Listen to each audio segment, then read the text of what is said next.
guys. So thanks for having me here today, guys. I'm going to talk a little bit. I don't want to talk too much. I'd really, if I could help, if I can, I want to make this more of a conversation. So I'm going to ask you guys a lot of questions. Also, some of you may know my dad's a boxer, but I'm also a boxer as well. I'm a professional boxer. And the past year and a half, I've taken time off boxing to become a trainer. I opened a gym in Boston. It's about 15,000 square feet, 2 boxing gyms, 80 bags, and we try to get everybody we can to box. So my plan when I agreed to come speak to you guys was to make you guys exercise part of the time, but they told me I can't do it because we don't have enough space. So you're still going to exercise. Today your exercise is going to be raising your hands from time to time, and from time to time I may even ask you guys to come up here and grab something if you answer the questions correctly. But raising your hands, so don't get tired of raising your hands because it could have been worse. You could have been doing push-ups, okay? All right, deal? So first off, let me get to know you guys. How many of you guys are seniors here? I heard some people are graduating in a few days. All right, cool, man. Round of applause, round of applause. Graduating is hard. Graduating is hard. Congrats, guys. And then just real quickly, juniors, how many juniors we got? Good, all right. Sophomores. And then don't hit and freshmen. Don't on the freshmen. All right, couple more questions. I heard you guys say sports. I'm an athlete, so I always want to know who's in sports, and then who does other things like acting, etc. Who's in volleyball? All right, soccer. Good. Cross country. Do we have cross country? Man, all right, you guys are well represented. What about? I heard there's, okay, football. Who plays football? All right. Dudes, big guys. Basketball. Who's the hoopers? All right, cool. And hold on. There's a newspaper. Who contributes? Boom. Nice. All by yourself. And then I heard there's something called a fat club. We have a fight club. Who's the fat club? That's you guys? The acting. And who likes to argue? Are there the debaters here? All right. All right, and last but not least, are there really people who practice the Brazilian martial arts capoeira? Is anyone here? Who? I've been trying to learn that because you can fight with your hands behind your back. All right, cool. Well, guys, I'll tell you, I'm going to get right into it. Back to my dad. He was an Olympic gold medalist in 1968. A lot of people don't know that. You don't have to clap. He's not here. I didn't do it. In 1973, he won the World Heavyweight Championship by knocking out a guy you probably never heard of, Joe Frazier. And then a year later, he got knocked out by a guy I'm sure you have heard of, Muhammad Ali. Have you guys heard of Muhammad Ali? Have you ever heard the term rope-a-dope? The dope is my dad, literally. That's my dad. So 20 years later, he got him another championship. He became a minister, which is his crowning achievement, and went on to do well in business, creating the George Foreman lean, mean, fat-reducing grilling machine. Some of you guys may have one in your house. The point of all this is not to rattle off my dad's successes. I didn't do any of that. But to tell you that I've known my dad all my life, and the most important thing he taught me was about failure. How proud he was of his failures. How proud he was of when he got knocked down and what he learned from that. And the most important thing he taught me as a fighter, he was my boxing trainer actually, the only guy that trained me. And as a business person was how to fight. And most of you guys, I think you guys don't think when I say fight that I'm talking about boxing, and that's not what he meant. He would always say great guys like Ali. Ali was a good boxer, but he knew how to fight. And some people don't know how to fight, so that, like I said, that's what we're going to talk about. First question, when I say fight, who knows what I mean? All right, let's hear it. What does fight mean? Speak up, man. Okay. Fight for what's yours? What do you do to keep what's yours? Fight for it? All right, cool. So you get to come pick from this stack over here. Let's start you off right here. He's a boxer, by the way. So that's what I mean by fight, guys. No, not that stack, that one. You got to answer some other questions to get one of those. Those are expensive. So today I'm going to talk about fight laws, guys. And but before I do, I want to hold you guys accountable to a dream. I'm sure all of you guys have dreams. And before we get into it, close your eyes for a second. I'm not going to do anything weird. Close your eyes. And I'm doing it right now. Think about what your dream is, especially you guys graduating. And then quickly, for 3 seconds, think about what you're going to have to do to accomplish those dreams. Things you're not going to want to do to accomplish them, right? All right, open your eyes. All the hocus pocus is over.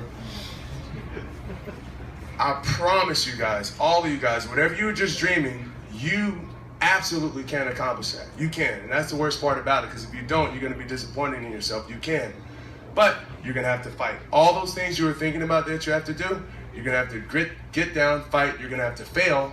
You're going to have to get kicked around, get back up, and get back in it. You're going to have to fight to get it, okay? So you're going to have to accept that. The good news, guys, is that you come from a great school. You have these great administrators, these great mentors. You come from a place where you get to take college classes, I heard. Most people don't have that. That's the good news. And you have a great corner. In boxing, you probably know you have people in your corner that help prepare you for your fight and help you get through the tough times. You guys already have that. A lot of people don't even have that. The bad news is, I'm a little older than you guys. I remember 2005 and what it was all about. Back in 2005, I could have told you, just graduate from school, take some college classes, get a degree, keep your nose clean, that means don't get in trouble, and you would be assured to be a success. You'd get a job, you'd be able to afford a car. That's just how the world worked back then. And maybe you know it, and maybe you don't, but the last 10 years, a lot has changed. We've been through a recession. We're in more debt. The country's in more debt than it's ever been, and that's okay. But the fact of the matter is, for every $1, back in 2005, for $1, there were 10 people scrapping for it, 10 people trying to get it. Now, that same dollar, there's 30 people going after it. And they all got degrees. They all got 2 degrees. They all come from top-tier colleges. Doesn't matter where you go to school anymore. Doesn't matter what color your skin is. Doesn't matter anything about that. What matters is employers want to know, can you get the job done? And I'm sure some of you want to start your own business. It's hard enough to get a job to start your own business. 90% of businesses fail. So you're going to have to work even harder if you want to start your own business. That's what I did, and it's tough. You don't get to sleep or anything like that. The reason I tell you guys these things is that, not because I want to discourage you, but it's because I know you can do them, but you have to accept that it's not going to be easy. This is not the world your uncles and your mothers and everybody grew up in. This is a different world. You're going to have to fight and show people that you're willing to do whatever it takes to get the job done, because that's what they're looking for. So, now that it's fighting time, I'm going to hop right into it and tell you my fight laws. I think I have the secret to winning any fight, okay? And I want you guys to pay attention to these fight laws. I learned them in the ring by getting punched in the mouth, getting bloody eyes, bloody lips and all stuff like that.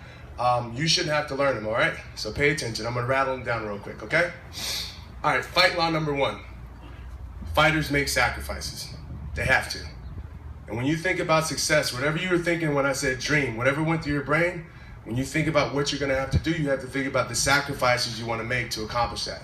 It's very simple. Success equals sacrifice.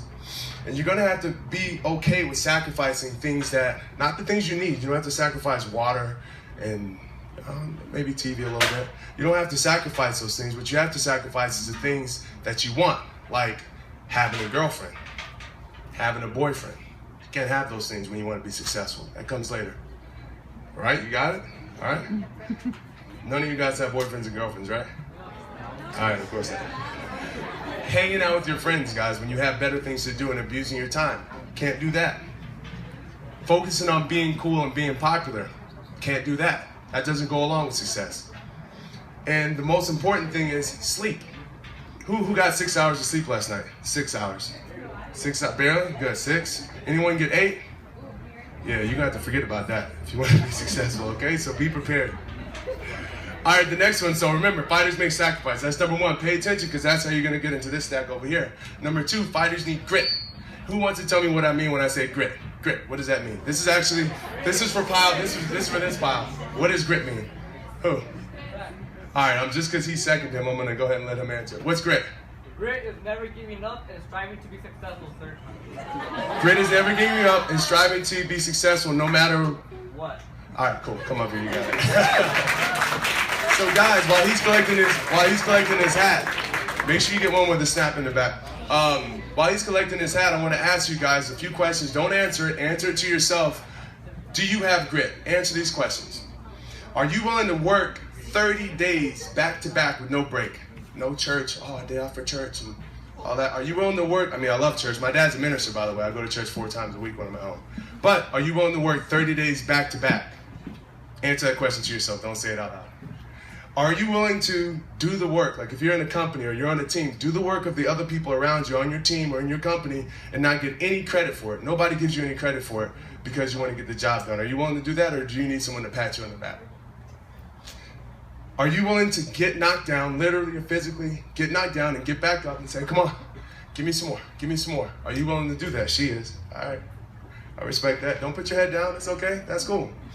And most importantly, do you believe, and I know a lot of you don't, but I hope you do after today, that your failures are going to make you smarter?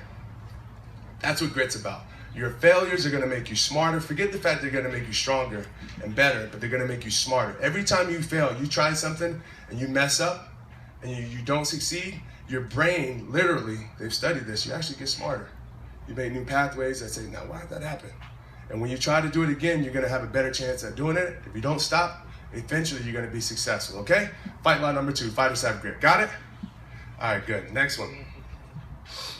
All right, fighters trust, but they verify. So if someone tells you, hey, the moon's going to come out tonight, and you should go out and see it, right? You heard them, you trust them, the moon usually goes out. Verify means you're not going to go outside until you look out, check the forecast, and verify what that person says. You're not going to make a move and act on what they told you until you verify it. Even though you trust them, it's okay to trust people. Trust, but verify. Remember that one. It's one of my favorites. Number 4, fighters listen to, during a fight, who do fighters listen to? Their quote, exactly, their coach, their corner. And so we talked about the corner, the people who help you get things done. And in life, guys, you got to focus. Your corner are not the people that walk home with you today. Some of them are. Some of them are your friends. But your corner are the people who help you get things done. Your friends are the people who help you get things done. Everybody else are play pals. If you say, hey, I got a big dream I want to accomplish, I have to go do something that requires work, and those people aren't with you, don't count them amongst your friends. Count them to play video games or something, okay? And last one, so remember that, fighters listen to their corner. Last one, it's very important, guys. Fighters never lose themselves. And I like to say you never want to win by losing. When you guys want to succeed, does anyone want to start their own business here? Anyone want to start? Good? That's it, good. That's cool, it's tough. I don't recommend it for everybody. For those of you guys who want to succeed, there's going to be these appealing options where somebody says, hey, look, you can just do this. Look this, we're going to make a quick buck. Or look this, we're going to keep the lights on so our business doesn't go under. And the most appealing options are the ones that are going to make you lose. Lose things like your dignity, lose things like your morals, your temper. Lose your temper. That's a liability, by the way, guys. Don't let your temper go away. Lose things like when you lose your temper, usually you lose your friends, you lose your family. So the idea is never lose by winning. Don't lose your class, your sportsmanship, anything like that. And sports is a great practice for that. So remember that, fighters never lose. By the way, did anybody see the Mayweather and Pacquiao fight? Who watched it? Raise your hand. Come on, get my exercise going.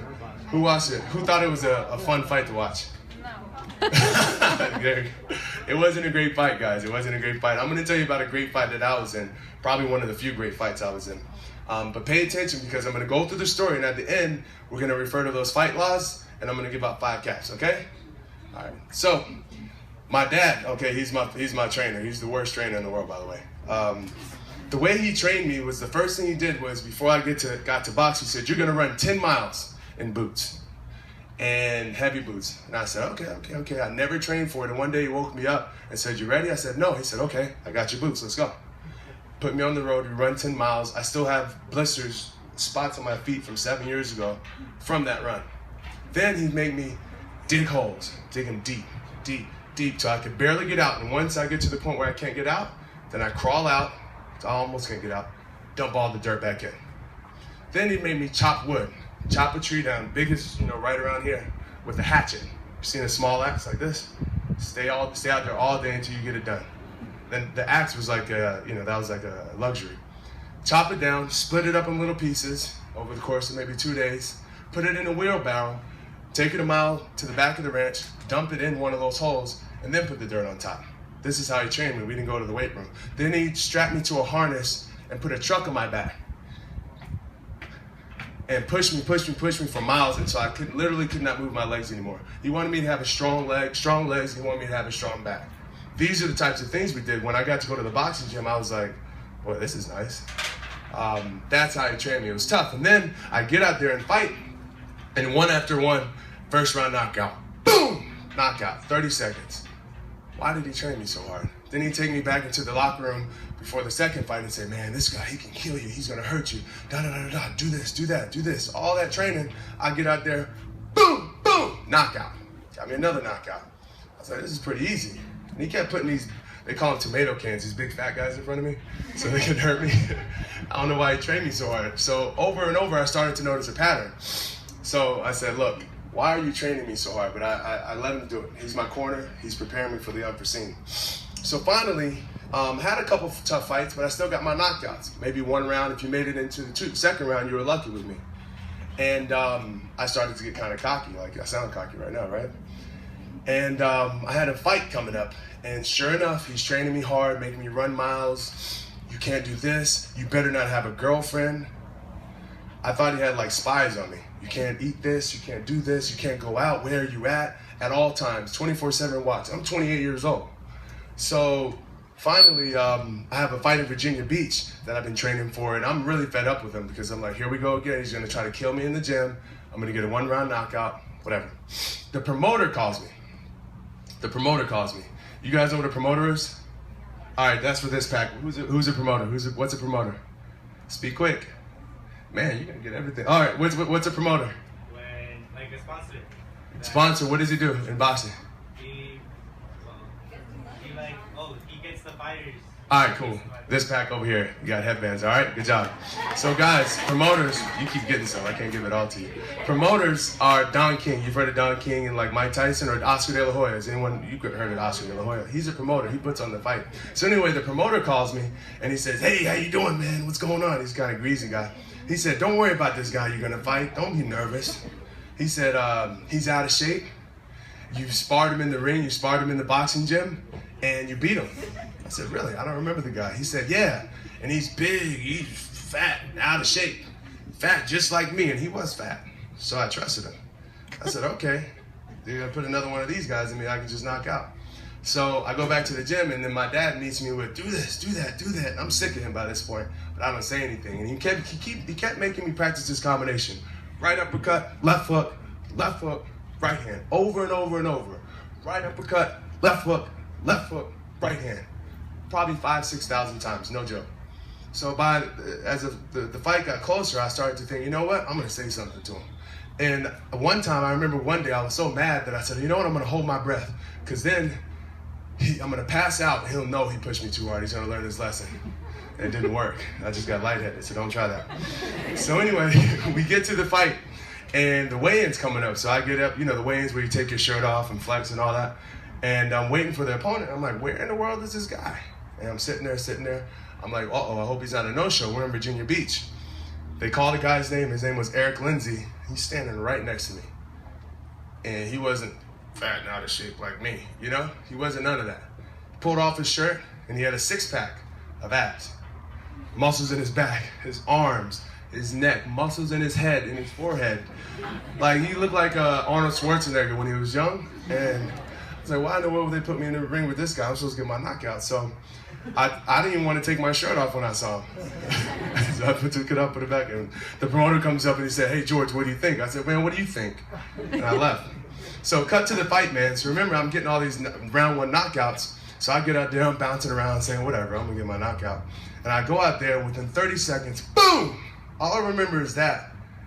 And I got up, apparently, and I look and the ref is going, 4, 5, 6.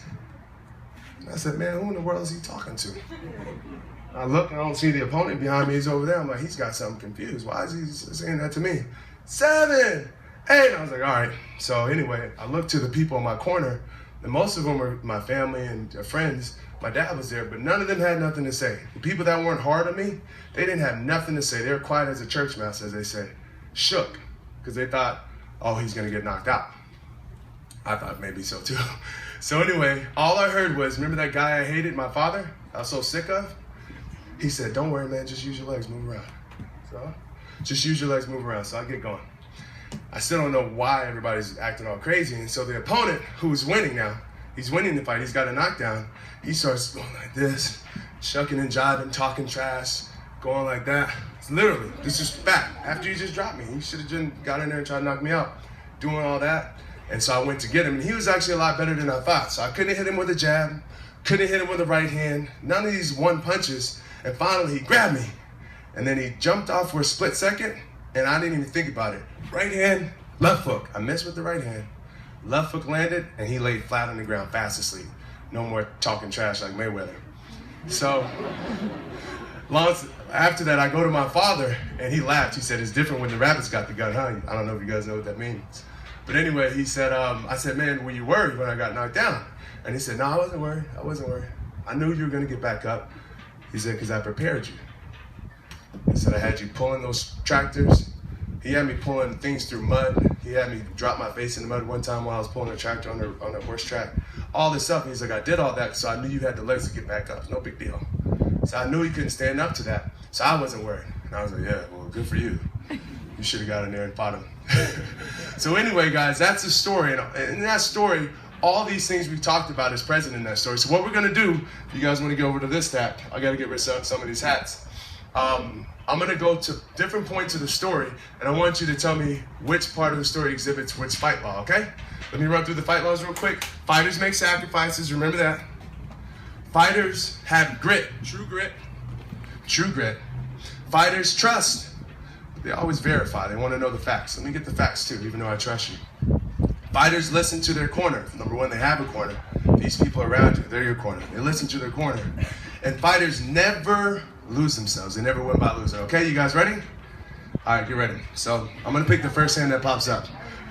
Oh, okay. All right, so the part in the story where my dad was making me spend countless hours in the gym, couldn't have friends, couldn't have a girlfriend, or we wouldn't. All right, boom. Which one was that? Sacrifices? Step right up. Good job. She's paying attention. All right, number two.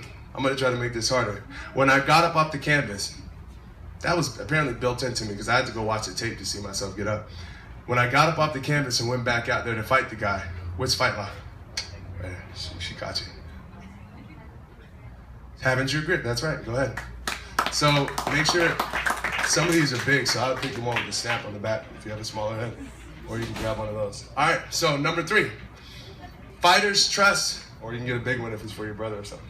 Fighters trust, Good, no. When my father told me to use my legs, which one? Man, you guys gotta move quicker. Who's before her? I was. He was first? I'm gonna get you on the next one, okay? All right, let's hear it. I think he beat you. Listening to the corner. All right, come on up. All right, here. I think she's gonna get the next one. All right. When the promoter told me, oh, you scared me. When the promoter told me that the guy was fat and out of shape, which he wasn't. And by the way, if you're fat, you can still win a boxing match. My dad was fat and he was a champion. All right. All right. I gotta give it to her, man. What was it? Trust me. What? Yeah. All right, come on. All right, last one to my man right here in the class shirt. When my opponent started dancing and taunting me, what was he doing? What fight law does that relate to? You get the first crack at it. Yeah? Oh, man. All right, you. Don't lose yourself. He lost his composure, and he lost the fight, too. All right, guys, so listen, last thing I want to talk about, and then we're going to talk a little bit about fighting it forward, because I'd heard that one of the things you guys have to commit to when you come to this place is give it back to the community. What's going on back there?